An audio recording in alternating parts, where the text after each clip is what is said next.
Hello,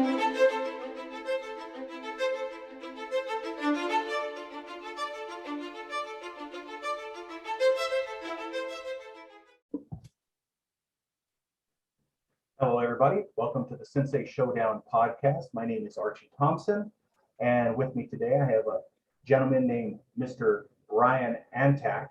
And known Mr. Antak for quite some time, only about 23 years, I would say. And it's fantastic to have him on here today. Thank you, sir, for coming on. You're welcome. Thanks for inviting me. Of course. What I'd like you to do is kind of give us your background. When did you start martial arts? Who was your instructor? You know, what age did you start? You know, the style, all that good information. Real quick, in the 70s, I'm going to say, trying to think here, 75, probably around there. I took up the art of Hapkido, and I was a Bong Suhan lineage. My instructor was Charles Newland, and it was in Redding, California. And proceeded to go on to my, just about ready to get my 3rd degree black belt when I met a high school friend. I went to actually a tournament in Redding, California, and they had a American Kempo school there. First time I ever seen it. And I ended up knowing the guy from high school. His name was Tom Ballard. And I seen the American Kempo, I seen their demo that they did, because we had done a demo at the same tournament. And I was floored. I was like, wow, I mean, I never seen anything like it. So it really intrigued me. So I had to, I wanted to know more about it. And the gentleman, Tom Ballard, had just opened a school at an old Porsche dealer in Redding. It was a very popular area. So he got the whole dealership, the showroom, and then the shops in the back was completely gutted. So he was an avid hunter. So he had archery and all that. So he set up archery stuff in the back. Yeah, it was a lot of fun just to go. That was just like a special group of people got to do that. But his dojo was actually the showroom, and then he had all those little rooms where you have your sales offices, and he used those for private lessons. He was a Ed Parker black belt. He was with Jim Mitchell at the time, but he was going through with Parker before the split. And Mitchell went off on his own, and Tom Ballard went with Mitchell, and he was a PKA, lightweight champion, 2 years in a row. He was an ex-Marine, little guy, but he was tough as nails. So anyway, I was teaching Hapkido in a town called Central Valley, that's just outside of Redding, and my school was called the House of Martial Arts. And so we started doing inter-school tournaments, him and I together. And that's how we became, how my journey in Kempo started. We did really well with the kicking part of it. We did pretty darn good against these people. But the hands, just the stuff that they did. And then Tom had approached me one time and asked me if I'd be interested in sharing a school, because he wanted to move to a 3,500 square foot facility. And I said, wow, that would be a great opportunity. And he said, you'd have these days, I'd have those days. And, he just knew that, it would be a good venture. But we did 2 different styles. He didn't really care. I think we're having some technical difficulties. He really needed a part. Brian, are you able to hear me? Okay, so we're back to record. So we'll pick up from there. Like he said, the first 20 students come through the door, I'll sign them up for you, because he knew I lost students and I needed to pay my rent. Right. So I just barely had enough to do that. So he did. He signed everybody that came through the door. He signed them up. If I wasn't there, he referred them to me and made an appointment for me. At that time, we were running the Ed Parker sign up formulation, I guess you would call it. We had the phone script, what you said. And when people walked in, you had the interview script. And at that time they were doing, I think it was, this is going to be late 70s at this time, probably closer to 79. And they were doing the 3 private lessons. It was 3 private lessons for $50. And on the 3rd lesson, you had another instructor come in to evaluate, the student. So you had this person teaching, and he would invite one of his other black belts in, but sometimes it was me. And you had someone there, and they graded the student. Basically, no one was not accepted. Right. You need to bring people in, but there was a few that weren't ready. So that's how they did it. It was pretty cool. The phone script was amazing. I think at that time I was learning how to cash people out for a year. He was doing quite a bit of that. Like, I think it was $595 for the whole year. Wow. And he had several people not complete 4 or 5 months. Mhm. But at the time, I learned that formula for a while, and I tried doing it. You don't really want people to cash out, because unless you're a good manager of money, you're spending that money, Yeah. So that's kind of stuff that he did. He just things that happen, you just don't save that money. But I just learned a lot about the business part of it through him, a lot. And Parker was pretty, had a pretty great business mind and knew what he was doing. So we had the script of all of that. So anyway, long story short, we would be there during the day, and I started, learning the Kempo. I said, show me some of this stuff. And he told me one thing. He says, I can learn one great thing from you. This is in an interview or a class we were having. I go, well, what's that? And he goes, your kicks. Your kicks are amazing. At that time, high, hook kicks, jump spinning kicks, all up. I was quite younger and quite in shape. So he said, I can learn a lot from you on kicks. Other than that, none of the other stuff impresses me. Right. He was just that guy, kind of guy. And I said, well, I really want to learn the Kempo. I can see a lot of it. One of the great things that I was able to incorporate, like I was able to use some of the movement, the circular motion of the Hapkido means coordination, power, and way.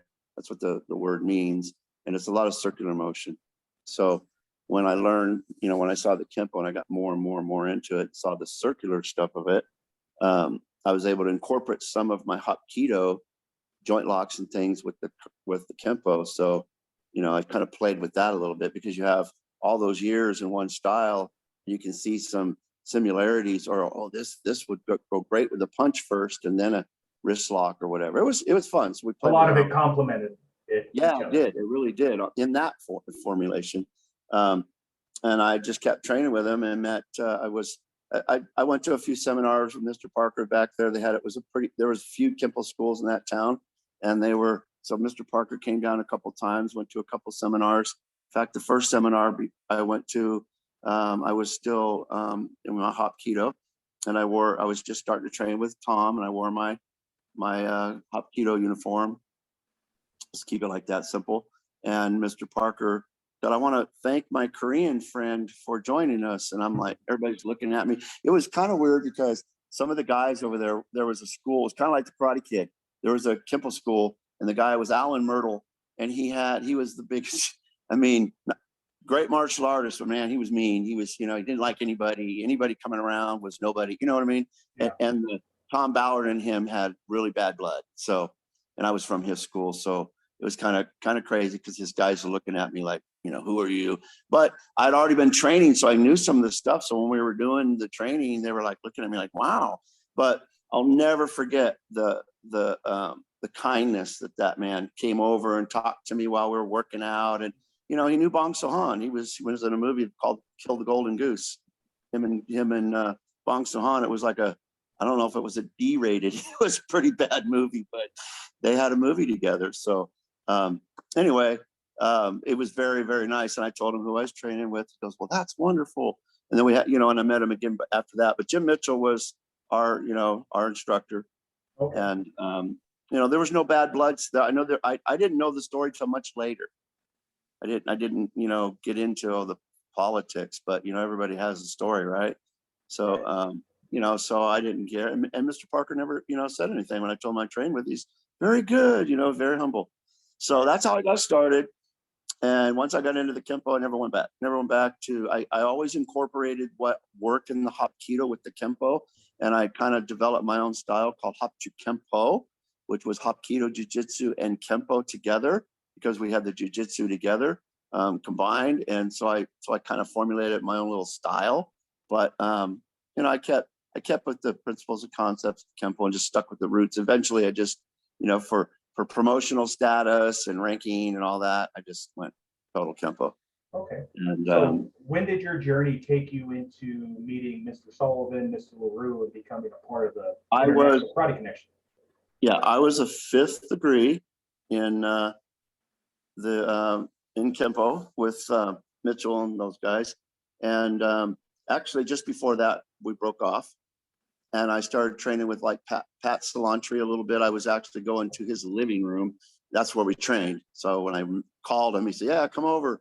And he moved some chairs around. Those are the good old days. It just was. I'll never forget them. They were some of the greatest days of my life. We trained right there in the middle of his room, you know, his half foot. And, you know, I didn't know him until I started training with him. Trained with him for a little bit in his living room. And I was going for my 6th. And he evaluated me in his living room and sent off to Mrs. Parker the recognition for it. And she wouldn't do it because probably because of the Mitchell thing. I have no idea. To this day, he just couldn't believe it. She sent a certificate to him for probationary black belt or 6th degree, something like that. And he says, "What is this?" Right. It was crazy. But I'm like, goes, "You know, you don't deserve this, Brian. You put in all la la la la la." So, so I was 5th degree forever. So then I seen, and it didn't matter. That's pretty admirable in American Kempo, as you well know.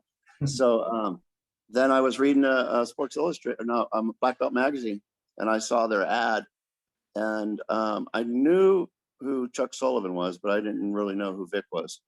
But I was impressed with what I read, and I watched some of their videos.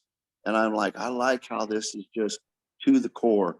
No flat, not a lot of flash. Principles and concepts are all there. It's just get down dirty, you know. Right. So that's how I saw it. And so there are certain things that I wish they would have kept, but you know, here nor there. We're all here, you know. So, but a lot of us, I know there's a lot of the guys that have gotten in with the IKCA that were former American Kempo people that kept what worked. You know, we kept our you know, extensions. We kept our you know, our sets and all those stuff that we felt was important. And you know, that after all, that's where it all originated. You know, that's the roots of it. So, you know, I kept what I thought was important to pertain to what they were teaching and so forth. So, but I talked to Vic on the phone, and his rawness, you know, Vic was, you know, rah, rah, rah. I thought it was cool. I got along with him right away. Told him who I trained with. They asked me to send my credentials. They, you know, of course, they verified all that, and they said, "Yeah, you're welcome." And it was really cool. So I started training with them, got their video series, and I think I took my time. I wasn't even in a hurry. It was like 8 or 9 months, less than a year, and went for the test. And I got like a 95 or 96 on it. My borrows and blends were a little bit different than what they expected to see, because I don't think they expected to see a borrow and blend of an American to theirs or whatever. Or I had some of the joint locks and the throws and stuff that I did, which they liked. But anyway, it was all good. And I got my 6 with them. And then, you know, the rest of the story, just stuck with them until the falling out of, you know, the Vic era thingy. So I sold my school and stepped away for a little bit. And at that time, I was still affiliated with American Kempo Systems, and was awarded, I think in 2006, with the American Kempo Karate Academies to my 10th. And so I'd already been there, but I wasn't, you know, practicing. I was still with the IKCA, but I was awarded executive vice president of that association. And then I went on. And so with the Vic and the breakup and all that, you know, I just wasn't in for a while. And then when they broke up, I got a call from Chuck asking me if I wanted to come back in, and I said, absolutely. So there we are. I was awarded my 9th at that time, because I retested again and got my 9th. What was it? I don't know, 3 years later or so. You know, I tested for my 10th with them. I think that was in 2000. Was that 19, 21, 22? Yeah, I think 19, right around there. It was a fun event. I was there. Yeah, you were there. That's right. That is right. Came So out yeah, there and joined you. that was all good. And like I told him, that meant more to me than the first time because that was my family. It was Right. unfortunate the way things turned out, but politics is everywhere. And Right. without getting into a lot of drama and none of that, I love Vic. He's a great guy. I respect the hell out of him. So can I say that? So that's it. So I'll just leave it at that. But I would agree with you. I love Vic very much. yeah. So I had the guy that I sold my school to thought he wanted to be the big shot and got into some stuff that it's just it's a lot of long story. Well, where is he today? Who knows? So the true followers, the true lovers of the art and of their system stuck around. So Right. if I could see Vic today, I'd give him a big hug and kiss on the cheek. I'm not that kind of guy that holds on to grudges. So but yep, so that's how I came back in, and here we are. So how far into your martial arts journey before you actually got out there and started sharing the art with other people, with the Hapkido side of your training? I got my first degree black. It was in the 70s. I'd have to go back so long. I'm thinking 75 So ish is when we got. you started as a black belt, or you started? No, that's when I was promoted. I think in 75 is when I got my first degree. So I started teaching right away. I couldn't wait to teach. So that's when I had my little school in Central Valley. And I think we're like 35 people back then. That was pretty good. A little tiny, it used to be a house and they converted it into an office. They gutted all the bedrooms and it said one big conference kind of thing. It was a little house right on the frontage road of the main road going into town. That's why I call it the House of Martial Arts. The big sign. And I had, there was a very, very big Hispanic community. So I had quite a few Hispanic students and, warriors, man, they were crazy. So, I mean, it was good. I had good times. We were doing really, really good. And, like I said, I just ran into at that tournament, we were doing a lot of inter-school stuff with Tom at his place. So we had a lot of fun. But then we went to the one big tournament. It was at one of the high schools in Reading.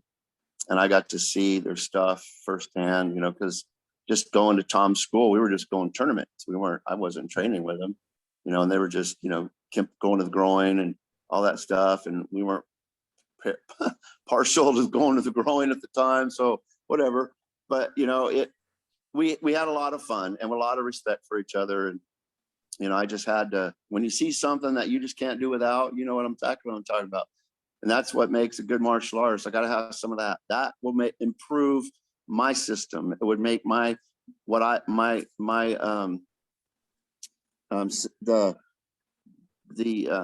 style that I'm taking now. I think it would enhance a lot of the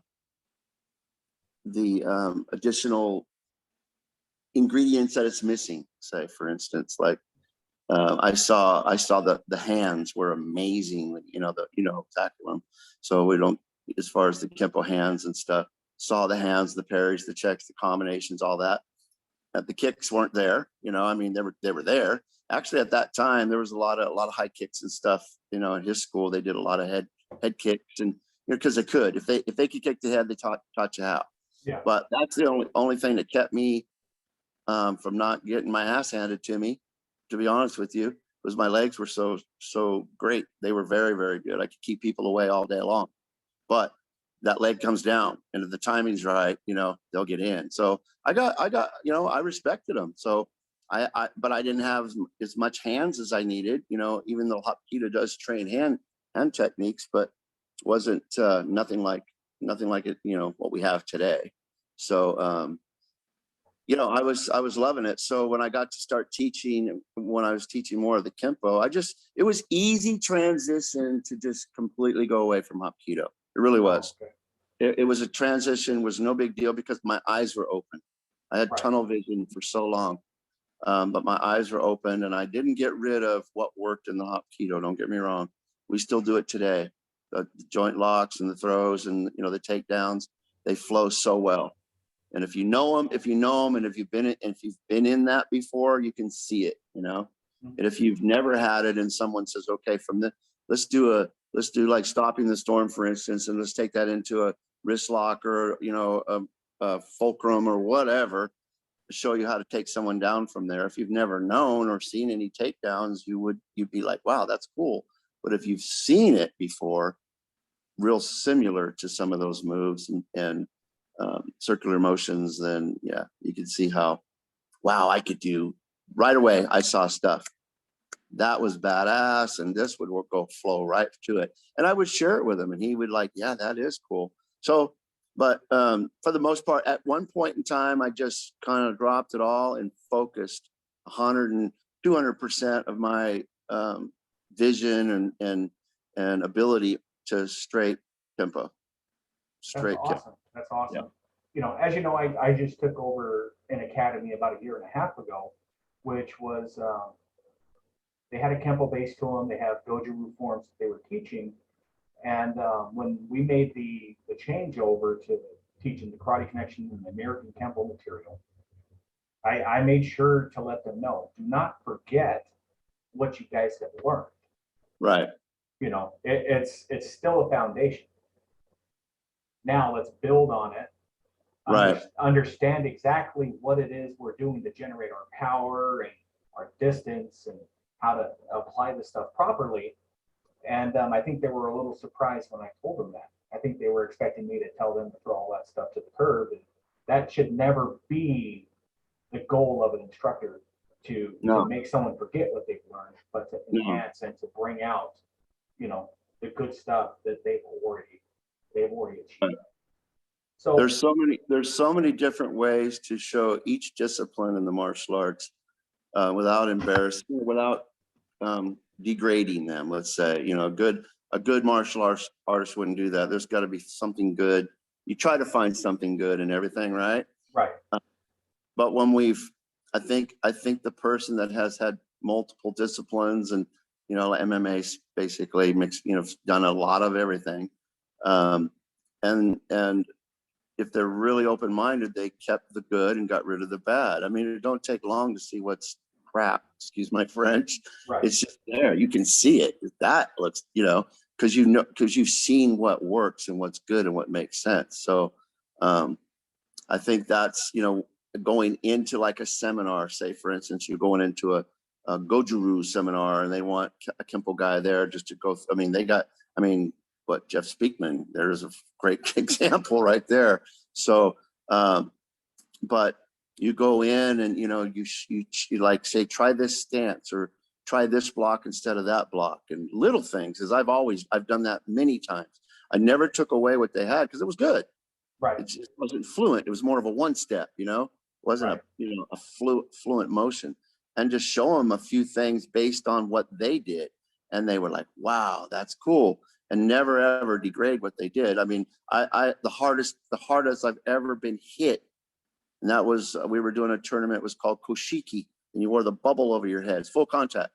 The hardest I've ever been hit, and I've been hit by a lot of people, was a 5 foot 9 pound guy threw a ridge hand when I was blitzing him, and I had a bruise across my forehead, and I had a 1 inch bubble over my face, but it was out there. The next day, I had a bruise right across my forehead, and it was amazing. I mean, he just sidestepped and ridge handed me. So again, you respect, you respect the power and the disciplines of other styles, how they read, they're very good.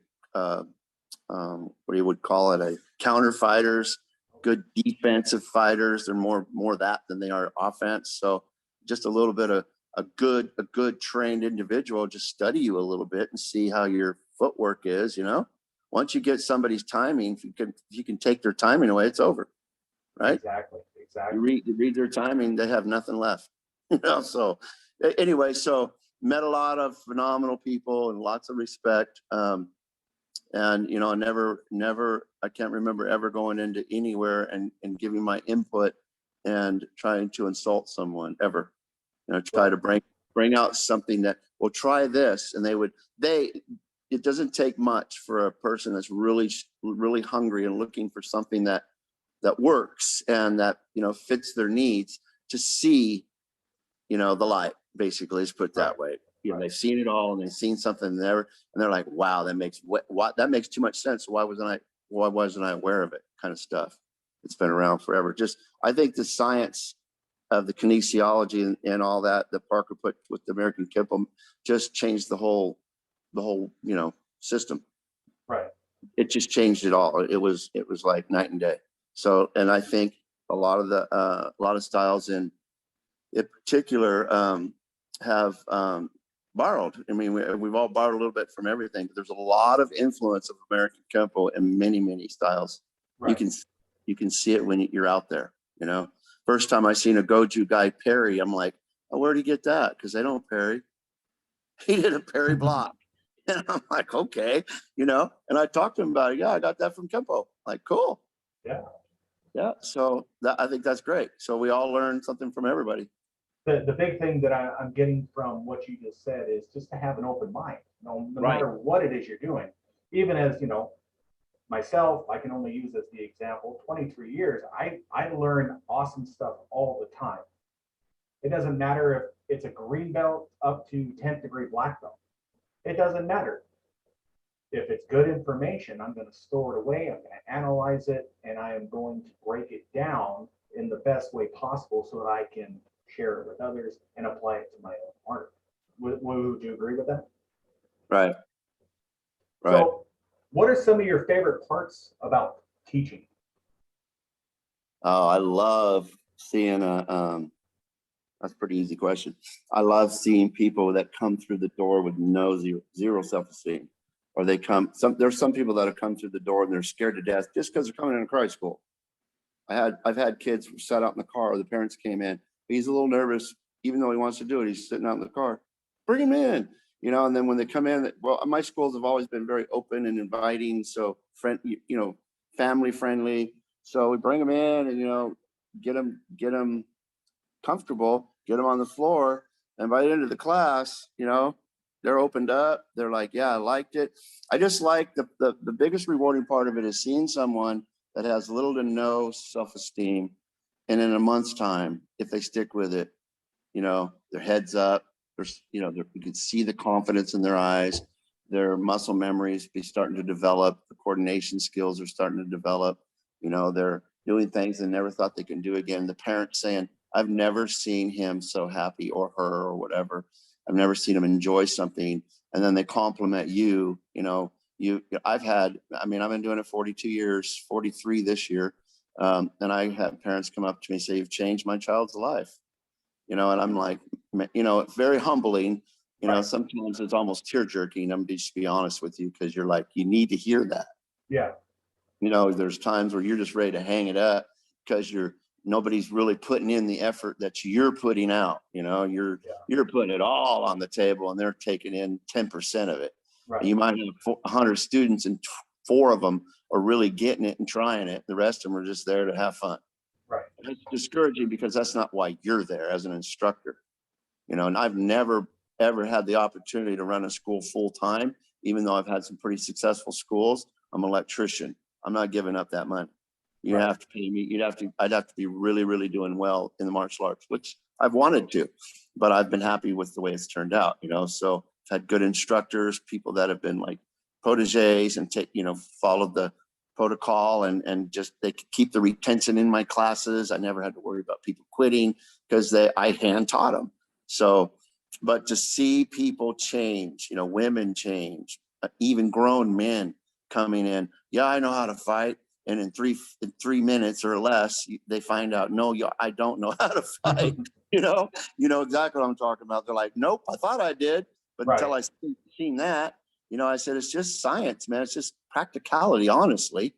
But I like the fact that, it changes lives. And I've seen it change many. I've seen kids from 3 years old come into my school and get their junior black belts. This with the Chuck and Vic, get their junior black belts, go on to high school and other things, and return 5 or 6 to 10 years later and get back into it. And they're successful. They have good jobs. A couple of them were already married with families, and all of them say, we owe it all to you. You motivated us. You inspired us. You taught us, how how to overcome our fears and, channel our, just taught us how to, work, control our minds and our emotions and so forth, It's I've had, amazing. It's amazing the seeds that you plant and you don't even realize sometimes. yes, Just yes, the, coming through the arts, I've always been a Christian. I'm not saying I'm the best guy, I'm not the best one in the world. We all have our issues, but the bottom line, God knows our heart. So I've never dismissed that kind of, I've always had a little bit, I've always had an influence of the Christian based ways of life, say like the 10 Commandments, for instance, maybe, like the do's and don'ts of life. right. And I always use the Christianity part of it. And I had a lot of people come to my facilities just because of that, because there was no Eastern philosophies being taught and things like that. Not that, that's all part of their styles, that's just what they do. But I've had a lot of people come to the school just because we taught Christian principles and values along with all the other leadership skills and things like that. We just didn't leave it out, and I wasn't ashamed to do it. And I think that was a big play in why people came. I've had 75 to 100 students, and I've had down to 25. Right. So it's but a lot of when I went commercial, we advertised that Christian principles and values, and people wanted that. Right. There's a lot of people out there who want their kids around other stuff. So I don't think you need to have that. Don't get me wrong. It's you can be a solid person with great values. Don't get me wrong. You don't have to have all that, but I always did, and it shows on our walls and things like that. And I think it's been a game changer in some ways. But I've had 4 or 5 of my students, from kids, all turn into electricians. I never taught them how to be an electrician. I was just their martial art teacher. Never. They all went out to be electricians, and some of them are head electricians for Chevron, PG&E. Yeah, big. They've all 4 of them went to PG&E, and they're foremans and making a couple $100,000 a year, and they're great, doing excellent. But it was because they saw, I guess they've told me I was an influence in it. They saw that, I had a good career, and then I, teaching the martial arts on top of that. And I don't know why I never told them, hey, go be an electrician. It's just really weird how it showed up, how that happened, which was really, made me feel really good that I was that much of an influence in them. They followed, different. It's amazing the things that our students see, right? Yeah. It was, you don't know that the inspiration that you're giving them. You never know the history of somebody that's coming into your school. Every time someone comes in, it could be a completely different story, whether they're being bullied, whether they don't have that self-defense or that self-confidence, whether they just want to compete, or they want to come in and lose some weight. We're never truly, until they walk through that door and we get to know this person, we never know what their story is. And we don't know how our story can influence them to help. Right. We don't know until someone's already told us. There's been a couple of times, and this probably the last long story I say. I was ready to give it up, and this was probably late 90s. I was just like, I'm just tired, man. People aren't giving what I want and so forth. And at that time, I was blessed. I was with Tuck and Vic. I think I had like 9 or 10 black belts through them. Great guys, all phenomenal martial artists. And one of my black belts and I went to go Mexican dinner, and we're talking, and I was telling him he was a good buddy, and I needed to just vent, right? Mm-hmm. So I tell him the story. He's like, man, you don't know how many lives you've touched, Brian. You've touched thousands of lives. You've been teaching your whole life. Right. You don't know what you've done. And I can tell you with me, and he'd tell me what, I've done with him and his daughters and so forth, just encouraging me. We're leaving, and I'm still like, yeah, well. And then all of a sudden I hear, Mr. Antak. I turn and look, we both look, and this guy's probably in his late 20s, 30s. And he tells me his name. And like I said, I've taught so many people, you don't remember everybody. The face I recognized, And I said, hey, how you doing? He goes, man, he's drunk off his butt. I'm like, you okay? Yeah, just having a good time. He was just leaving the bar from the Mexican place. And he goes, I'll never forget you. And I'm like, really? And Ron, my black belt, was down there. He goes, yes, you taught me to never give up, to be the best man that I can be, and, to follow my heart, follow my dreams, and da da da. He goes, that's why I got this tattoo. And he lifts his shirt up, and it was the lion of the tribe of Judah, and he had the name tattooed. It was beautiful. It was like a painting. Oh, He goes, okay. yeah, that's what I look at all the time, and I'm like, that is amazing. That was it. That was all I needed to hear, to see how just the little seeds you plant. Just that little bit of inspiration that comes back to you, right? And I was good to go probably for another, I don't even know, 5-10 years. I don't know. But I left there just like, wow. Even him being a little intoxicated, he knew, he remembered everything. So there's a lot of stories, but that was one that stands out in my mind. It was pretty crazy. That's a great story. That's a great story. Believe me, I understand when you're exhausted. We give our heart and our soul to the students, and sometimes I don't think people that we teach recognize that to a certain extent. And when they come back to us and they tell us these things, like, it invigorates us to go out there and to try to help more people. And that's really what I consider my purpose in even doing the martial arts. Right. If I didn't feel I was helping people with this, or probably even doing this podcast show, the whole point of it is to try to inspire people to go out and to teach something. Everybody's got passions. Well, teach that passion to somebody. Let's make this world better. Right. We had our first school tournament last Saturday, and I saw very first sparring event was two of my own students against each other. I almost started crying just because seeing this is a fulfillment of a dream that I've had since I was 17 years old. Right. And to see two of my little guys out there sparring, that was inspiration for me. Right. That kind of pushed me forward to say, hey, keep doing what you're doing. And I feel that was one of those moments for you as well. Right. Well, stick it.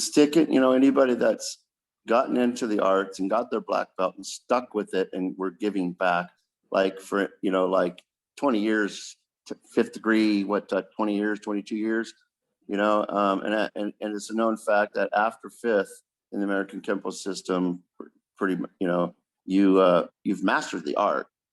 From that point on, it's given back. So all your degrees after that is the time that you've put into it, and articulated the system, and continue to give back and give back and give back. Right. That shows so much. That's dedication. You do 22 years in anything, you're going to be great at it. So that's always been something that I never understood. I've had black belts that were phenomenal, get their black belts, stay a year and leave because I wanted to do something else. They just had a goal. I want to get a black belt. Well, you got one. And now is when you start giving back. And, so that really hurts. You give, they become family, and then they just kind of just fizzle off. There's usually a lot of influences with family. I've seen it in, with men, the wives, wanting them not, that whole thing. So you can't say, anything about it. They made their choice, and, they have, bigger things in mind, I guess, or they just don't want to have the head button at home. So, I don't know, but I've had lots of inspirations like you have, lots of joy, lots of tears of happiness and all that stuff. And then I've had a lot of heartache from people that have left that I just couldn't believe that they would leave, just hurt, seeing kids get their black belts and going off to college and go, they'll probably never ever do this again. But what they learned stayed with them for a lifetime, because I've heard back from all those people since. Right. Changed their lives, even through school, to help them in their studies. And, they had no more fear. Take a test, that ain't nothing. Right. Nothing like a black belt test. So if I got to take a math test, what the heck, So, they seen, that's why it keeps me going. I don't do it for the money. There ain't no money in it. There's money in it, but I pay the bills, and I keep the lights running. And if there's $100 left in the account, it stays, that kind of thing. Yeah. I do it because I enjoy it. As long as I'm able to, keep the lights on and continue to give back, and waiting for that one person that wants to say, hey, I got it. I want to take it from here. Right. And they're ready. That's where I'm at now. If that happens in the next couple of years, great. If it don't, then, and I can only, I'll only go so long. Right. I have. With you sharing some of your favorite parts, what are some struggles that maybe you've come across over your teaching career? What are some of the struggles that maybe you faced during your time teaching? But I think it has to be most of the student retention. Just that not figuring out why are they leaving? And turn around and look. Am I doing something wrong? And then you'd have to just look. And it wasn't that. It was times change, people change, people move. Rent goes up. I mean, things. Economy changes. I've seen a lot of that. Baseball happens, football happens, soccer happens. Those kids are gone for a couple of months. That's a struggle because you have 50 people in your class and now you have 20. Right. Because they're out playing football, but they're coming back. And I got to a point where I would tell the parents, they're going to soccer. I can't say, I think they should do everything they can do, because all the martial arts is going to enhance any sport that they do. I know that. Right. And they would even admit that. But I would get the parents to at least commit to bringing them in once a week. So when I started getting defeated by summer and soccer was huge over here in Bakersfield. I'm like, crap, here comes soccer. So here goes students, because they all just wanted to play it. So I'd get them to come in for once a week. And, when you're trying to run a martial arts school, you're not trying to get people on contracts and things like that. There comes a point in time that I had to. I think that was a turning point in my business decisions by going through martial art consulting firms and so forth. I spent a lot of money doing that. There was no other choice. You have to do, a minimum of 6 months. And I had a lot of people stick with that. And in 6 months, you should see 2 belts or getting ready for your second belt, or, from yellow to orange or whatever belt they were. And you got to get people to start committing a little bit because, martial arts is a commitment. It really is not like, hey, don't just try this for a month, because that's not why we're here. Right. Your goal when you come into my school is black belt. That's what we're put in your mindset from get-go. If you can make black belt, great. And I give them the statistics on that. So you might be one of those one in 100,000 that got their black belt. Right. You may be that one extra person, and beat the bar. So, yeah, I'd say keeping the doors open and struggling on, I've had at one point at one school at one time, I was paying $300 or $400 a month to keep my rent. And I did it because I believed in myself and I believed that things would turn around, and it did, but I had to do what I had to do because I was determined. So sometimes if you're a family man and your wife says, or, hey, you're spending money to keep that place open, you're taking money out of our pocket. So I had to struggle with that. Right.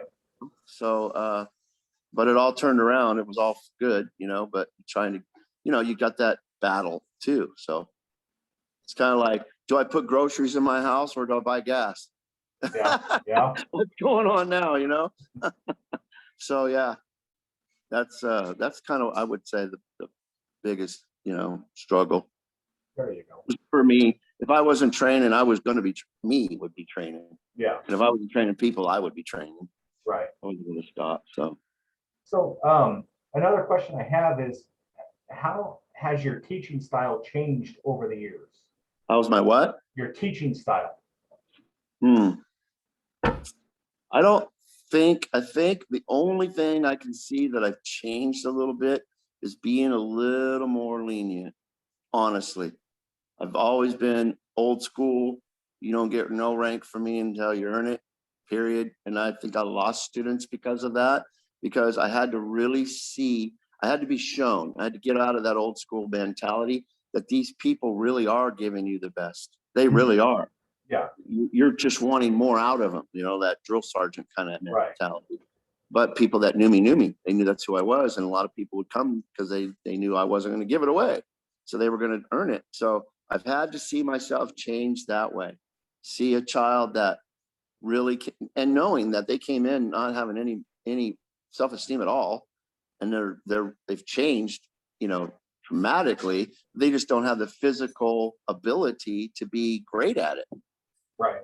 They are doing their best, I've had to really humble myself and look at that.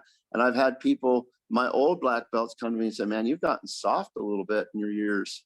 I'm like, nah, I really didn't get soft. I just had to look at it differently because I can't make them be something they're not. And that's what I think I found myself trying to do, pushing them harder and harder and harder to where they were just like, I can't do it. I mean, I've had that is the perfect answer I can give you, so that I've seen that as far as the drilling and pushing people to their limits, that hasn't changed. But if I've taught you to do a side kick, 600 times and it's gotten better, good. Right. It's not exactly the way we need it and it doesn't look like it should, but it's the best you can do. There we go. As long as they're put in that effort, right? Yeah. So that has changed. That has changed. I still push them, but I still got to look at their true ability. And if they are giving me the best they got, then I got to recognize that. They're never quit. I just had a yellow belt test. What was it, a week ago or so? I had it on Facebook. Some of those kids were there 8 months, just got yellow belt. 8 months. Because they were just dinking around. Just that bad. I mean, I had to go to the we call it the advanced white belt, the white belt with the yellow stripe through it, an incentive belt. I did do that because I just couldn't see myself giving yellow belts to people that were really doing the material and some of them that weren't. Parents can see that. My kid looks way better than that and they got a yellow belt. So that's the tough one too. You're like, yep, you're right, but your child did the best they can do. Yeah. And that child did the best they can do. And if you're noticing that, then you know what I'm talking about, that your child has the athletic ability, has the memory skills, has the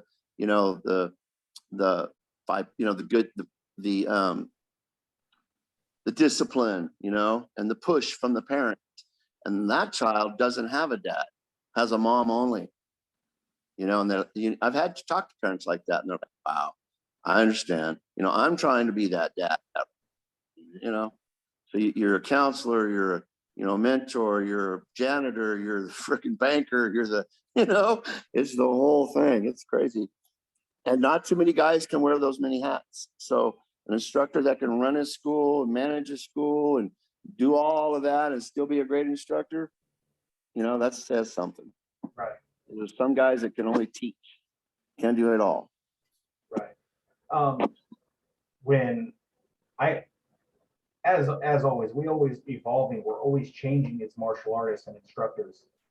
When I was coming up and I was teaching at my instructor's academy, looking back, I was putting expectations on these students that I didn't even have for myself.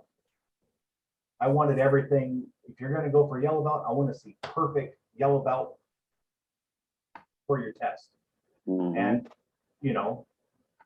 if we put that expectation on people, they're never going to hit that, and then sitting on different boards on different Kempo schools over the years, I would see people that maybe I wouldn't pass myself. Right. But I'd be invited back to sit on another board and I would see those same people come up and I would see the improvement. And then I would come and sit on another test and I would see even more improvement. And it really molded my teaching itself, to understand, hey, we kind of move up into the belt that we're given. Right. And that was a big learning aspect for myself. And I think that's kind of the angle that you're talking about here. Am I correct on that? Yeah, exactly. Yeah. You're having to, like you said, I've been in tests too that I'm like, I would have never passed those people. I know exactly what you're talking about. I never would have passed those people. But again, I've seen them in the after that where they looked like it wasn't the same person. I had Chuck tell me, I said, I got this guy who's ready for Brown, but he's not that great. He's never going to be great, never. But he's there all the time. He's devoted. He's got a lot of discipline.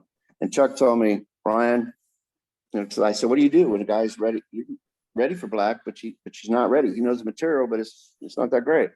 And he said, I'll tell you what, if they're doing the material, they've devoted all that time, just like the other guy, and the other guy has the ability, you can't hold them back because I've seen firsthand those guys who didn't have the greatest ability become the best teachers.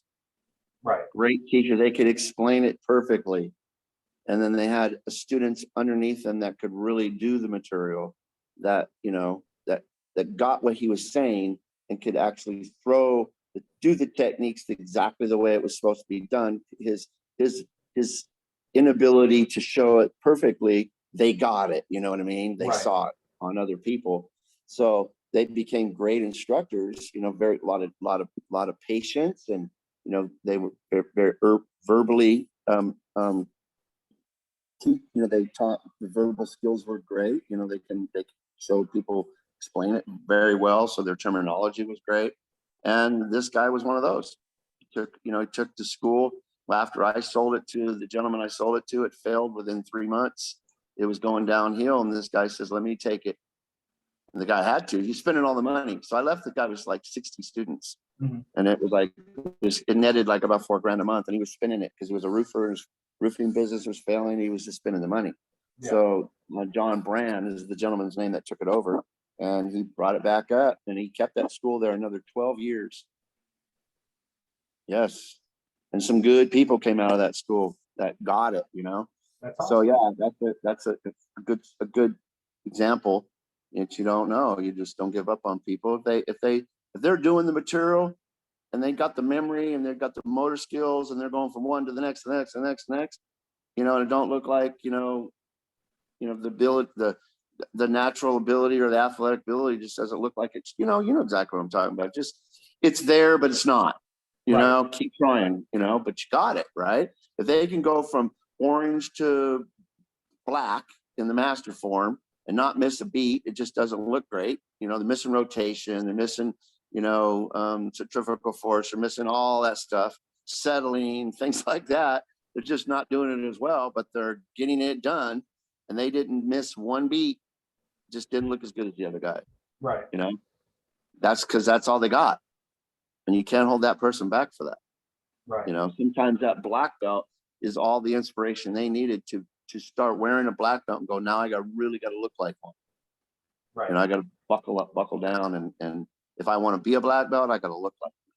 I've seen people lose more weight and start taking care of their bodies better after they got their black belts, because they just felt like they needed to be more of a, role model style, like what's a black belt. But nowadays, you're big guy. I'm not a little guy. You're not a little guy. We can still move as fast as the little guy, so with more power and thunder and so forth. So, that's what I like about the Kempo, because it fits everybody. Don't have to. It's a very tailorable art. Yes, it is. Yes, it is. Yes, it is. And that's the thing. We don't tailor the student to the art. We tailor the art to the student. Right. And as long as the student understands the principles of motion and they're able to apply it in their own way, to me, that is what we are teaching. Exactly. I agree with you. Yep. So, been doing martial arts forever, Brian. I got a lot of respect for you. What are some of the goals that you still have in your martial arts journey? You're a 10th degree on two sides of the art. Yeah. What still gets you out of bed to get out and to keep going forward?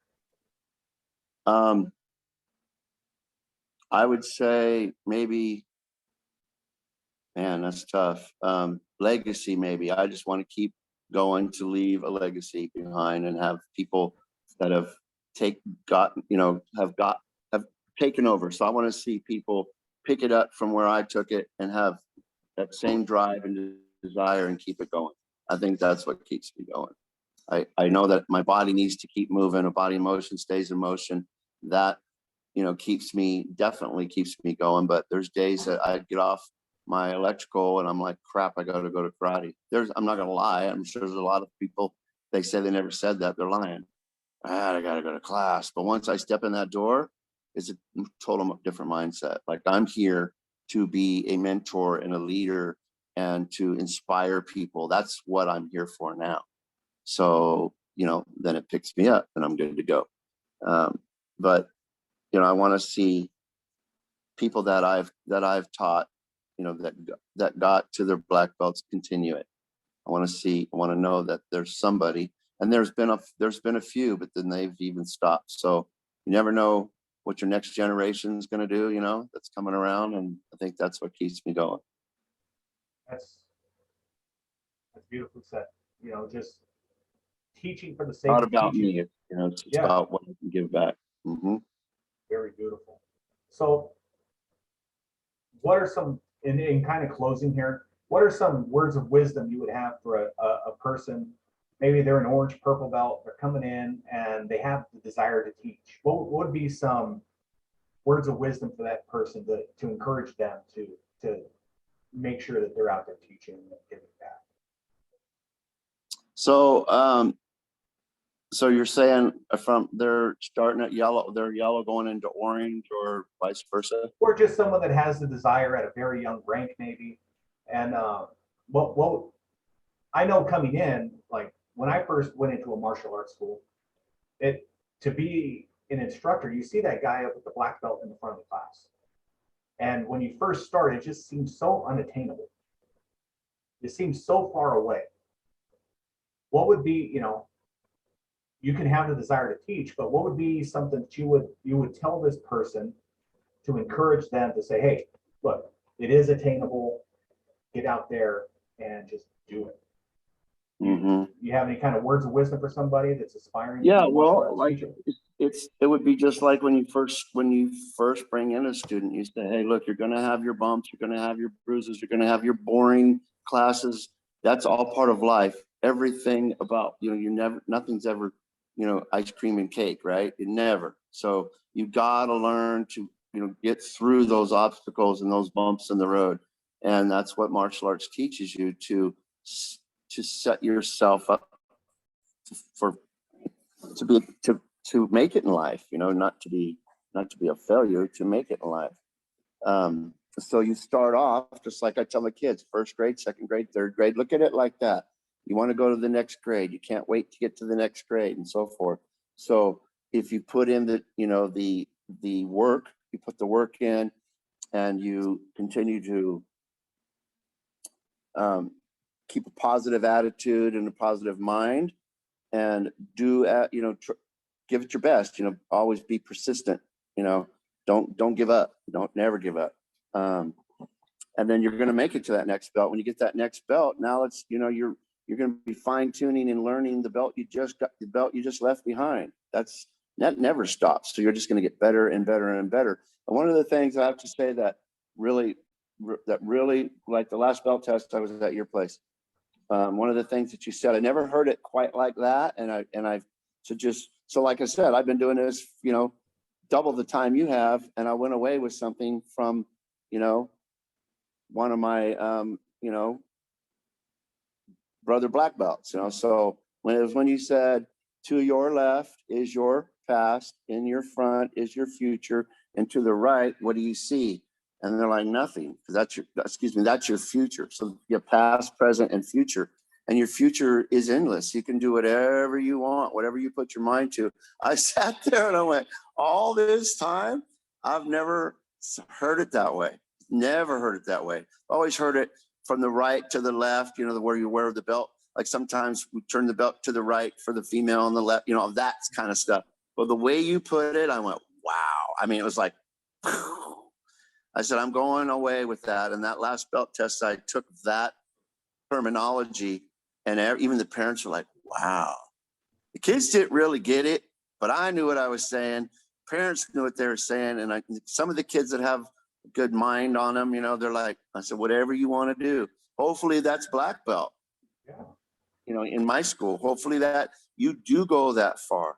But whatever it is, as long as you make a future for yourself that will better you, that's why you don't see anything over there, because it's endless.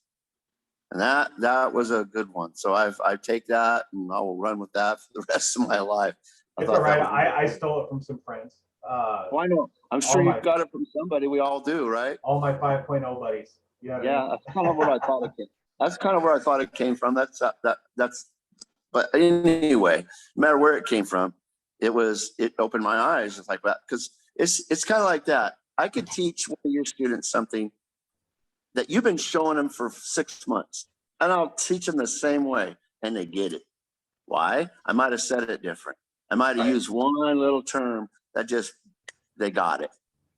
So it's kind of like that kind of stuff. So, we can, it's like your child, when you're raising kids, you tell them the same thing. Don't do this, don't do this, don't do this. They go spend the night with a friend, and their dad says something, and like, you know what their dad told me? You're like, well, I've been telling you that for 20, it's that kind of thing. So that is, so it doesn't, we're all doing the same thing. Sometimes we just need to hear it differently, right?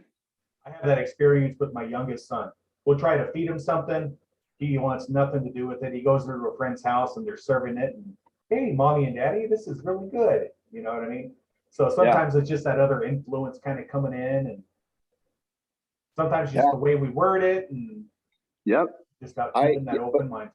Yeah, telling the people, just be persistent in whatever you do. Don't give up. And when the kids aren't trying that hard, in my class and stuff, I tell them, what is when you don't try, what is that called? Because some of the kids will barely try, or they just don't want to do it. And so you tell them, if you don't try, what is that? And they look at you, I don't know, just don't try. It's called quitting. It's flat called quitting. You've quit before you've even tried. How do you know you can't do it unless you try? Right. Things the parents tell them. You don't give up. Now, if you've tried it over and over and over and over and over, I still think you need to be persistent and keep trying. But if it's not for you, it's not for you. Right. If you give it 100%, 200%, skip 100, and you still can't get it, then you've done it and done it and done it. And I know it, you know it, mom knows it, dad knows it, uncle knows it, everybody around you knows it. Then it's not for you. Life's going to change. You could be 2 months for your black belt, and all of a sudden something traumatic changes in your life, and you have no control over. You got to go. Whole life changed. Right. And that's stuff that we never know what's going to happen, but you carry it with you. Whatever you got, whatever you take, whatever you've learned, if you keep practicing that over and over and over, even if you left as an orange belt, keep practicing what you got, because that will serve you for the rest of your life. Because there's enough in the Kempo system at orange belt. Yeah, you don't need much more. I mean, you really don't. If you practice it over and over and over and over, you'll be better than most, So yeah, the biggest thing is persistence, and just don't give up, because that's going to teach you through life. You're in high school, you're in college or whatever. If you just had a good mentor without the martial arts that taught you all those values, great. But I know for a fact, after doing it this long, it's helped me in my business as an electrician. There's been times that I just want to screw this, I'm not doing it. But then I have to think like I did it as a martial artist. If I said that before, as a martial artist, I wouldn't be where I am today. Right. So that mentality, I've had counsel, like some of my pastors that I would counsel with and stuff, and they say, dude, what do you do in karate? What would you do? And I said, I do this. Well, what's the problem? That's exactly, you already know what to do. So you just kind of don't put it in the same category, I guess, but it teaches you to never give up. I mean, there's so many things that you can get out of the martial arts. It's crazy. Life skills, leadership skills, all that stuff. It's just, it's never ending, and it's not all about punches and kicks. It really isn't. It really isn't. There's so much more you can get. Beautifully said. So we're going to be ending the show here, but is there anything you kind of want to put out there? First of all, I'd like you to give some information about your school. If anybody's in the Bakersfield area and they want to look you up, how can they get a hold of you? Oh, the school address is 10525 Rosedale Highway, and don't know the school number because I don't call it, but excuse me, my cell number is 805-315-4778. Drop by anytime. We're open Monday through Thursday. Yeah, so if anybody's out there just wants to stop by and train, that's, a Kempoist and they're in the area, absolutely. That's my personal cell number. You can call it anytime. Okay, so I'm gonna reach out. I'm gonna get all that information from you, and I'm gonna put it in the YouTube comment and the links at the bottom so that people can get a hold of you. Brian, I appreciate your time, taking your time out on a busy Sunday afternoon to have a soul talk, and I'm hoping that we're able to inspire some people. So again, salute, my friend. Perfect. Thank you for what you do, man. God bless. Take care. God bless. Bye-bye.